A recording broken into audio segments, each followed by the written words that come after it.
सुंदर वन के जंगल में टूनी चिड़िया अपने पति बुलबुल कबूतर के साथ रहा करती थी।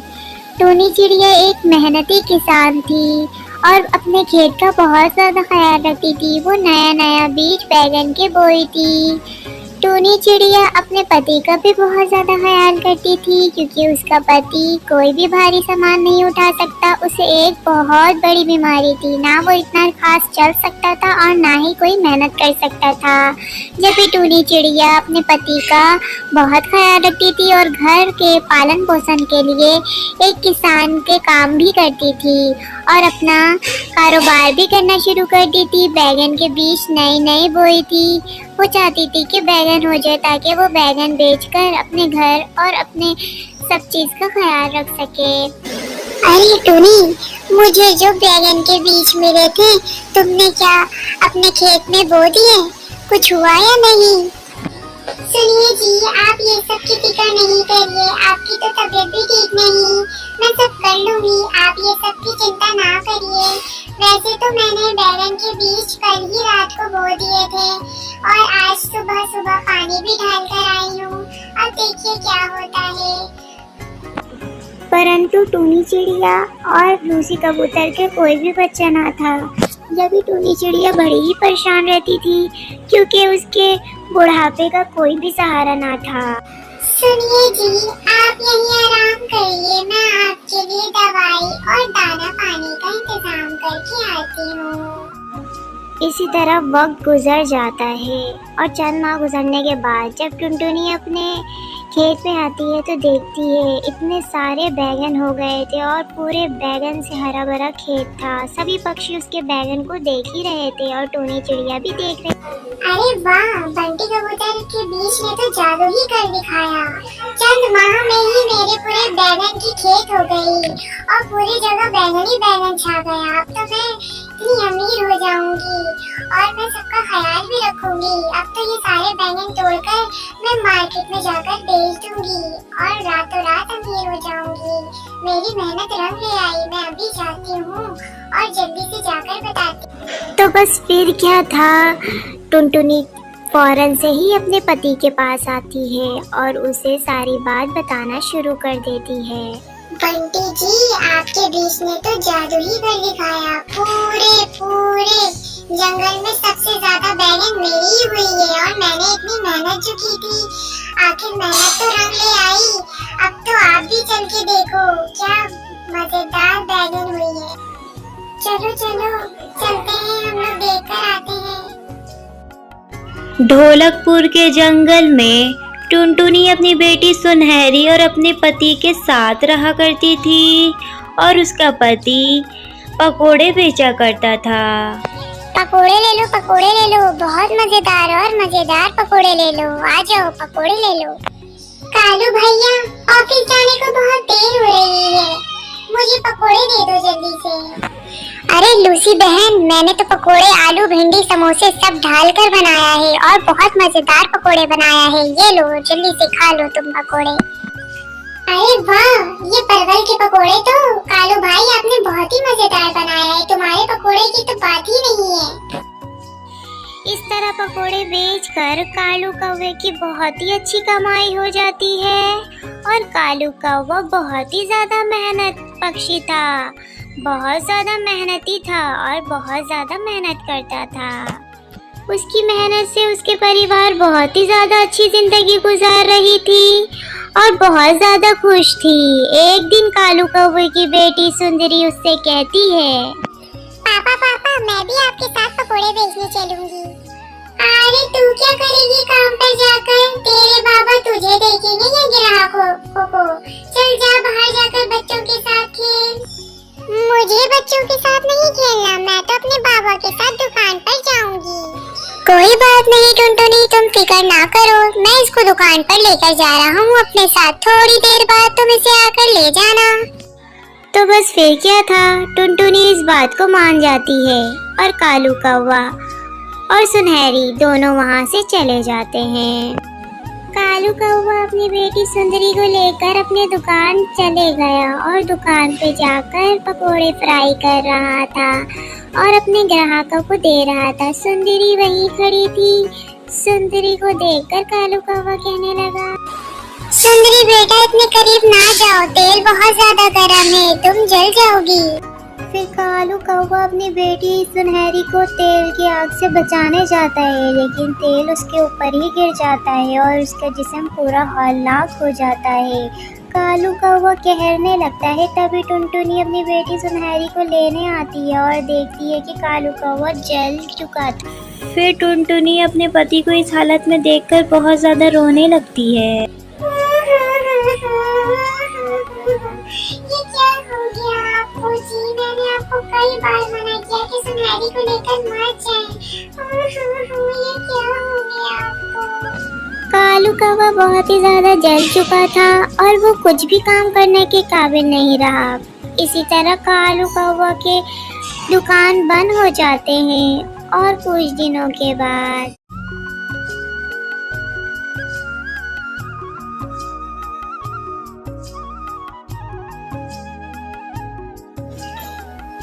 रात की अंधेरी में बहुत से पक्षी घुस आए थे। उल्लू से एक बड़ा ही सियाना था। वो सभी पक्षी को देख रहा था कि सब बहुत ही खुशी खुशी रह रहे थे और मिलजुल कर रह रहे थे। तभी उसे बहुत जलन हो रही थी। तभी वो आया उस जंगल में और सभी पक्षियों को अलग करने का फैसला कर लिया और उसके बहुत से साथी थे। देखो पक्षियों, तुम सब मेरे साथी हो और हमारा काम है कि इस पक्षी यहाँ के सभी पक्षी को अलग अलग कर देना और उनका पार्टीशन करवा देना ताकि ये लोग सब अलग अलग ही रहे। परंतु मैं तो नहीं चाहता कि इन लोगों का प्यार इस तरह से बढ़ता रहे, क्योंकि मैंने ऐसा प्यार कभी भी नहीं देखा। परंतु हम सबको मिलकर इन सारे पक्षी को अलग करना ही होगा। अब सब तुम लोग देखो मेरा खेल, मैं क्या करता हूँ। अरे ये क्या बात कर दी आपने? बड़ा ही मुश्किल काम है। मैं कैसे करूँगा और हम सब कैसे करेंगे? मैंने देखा है कि सभी पक्षी एक दूसरे के बहुत ही ख्याल रखते हैं और उनको अलग अलग करना बड़ा ही मुश्किल काम है। उल्लू की योजना के तहत उल्लू कालू कौवा और गोरी कौवी के पास आ जाता है और कालू कौवे से कहता है, कालू कौवे, अगर तुम्हें ये नदियाँ, ये फूल फल, ये सब कुछ तुम्हें मिल जाए तो तुम्हें कैसा लगेगा? ये सब तो पहले भी मेरा था और अब भी मेरा है। ये सब हमारे जंगल में रहने वाले सभी पक्षियों का है। उल्लू, तुम ऐसे क्यों कह रहे हो? तो फिर तोता और कबूतर, ये दोनों का तो जात पात धर्म सब कुछ अलग है, तो फिर ये हमारे साथ क्यों रह रहे हैं? उल्लू जी, ये आप क्या कह रहे हो? वो भी तो हमारे ही साथ रहते हैं और हमारे साथ ही रहकर गुजारा करते हैं। वो इसी गांव में और इसी जंगल में रहते आए हैं। मुझे तो नहीं पता, उनका तो जात अलग पात अलग, फिर एक साथ रहना ये क्या तुक बनता है? फिर ये सब बोलने के बाद उल्लू बेग वहाँ से चला जाता है। कालू कौवे जी, उल्लू बेग तो बिल्कुल सही कहा है। उनका जात धर्म सब कुछ अलग, तो फिर वो हमारे साथ क्यों रहते हैं? हाँ गोरी कौवी, बात तो उल्लू ने बिल्कुल ठीक कहा है।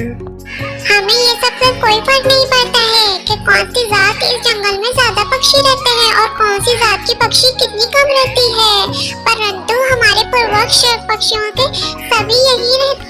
अरे तोता और कबूतर, इससे ये होगा कि हम सब अपने अपने जंगल के मालिक होंगे और हमारे पसंदीदा फल का भी दरख्त हमारे जंगल में पार्ट में आ जाएगा।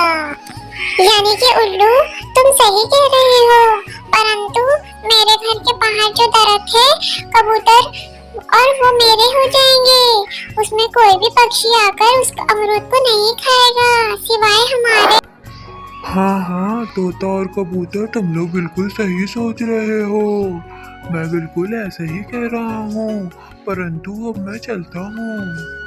फिर तोता हरी तोती, कबूतर और उसकी बीवी लूसी कबूतरी सब एक साथ होते हैं। तभी तोती और तोता कहता है, अरे ये तो बिल्कुल सही कहा है उल्लू ने कि हम लोग अब अलग अलग ही रहेंगे, क्योंकि हमारा धर्म अलग और कालू कौवा और उसकी पत्नी का धर्म अलग, तो हम अलग ही रहेंगे ताकि हम अपना सुकून से गुजारा करें।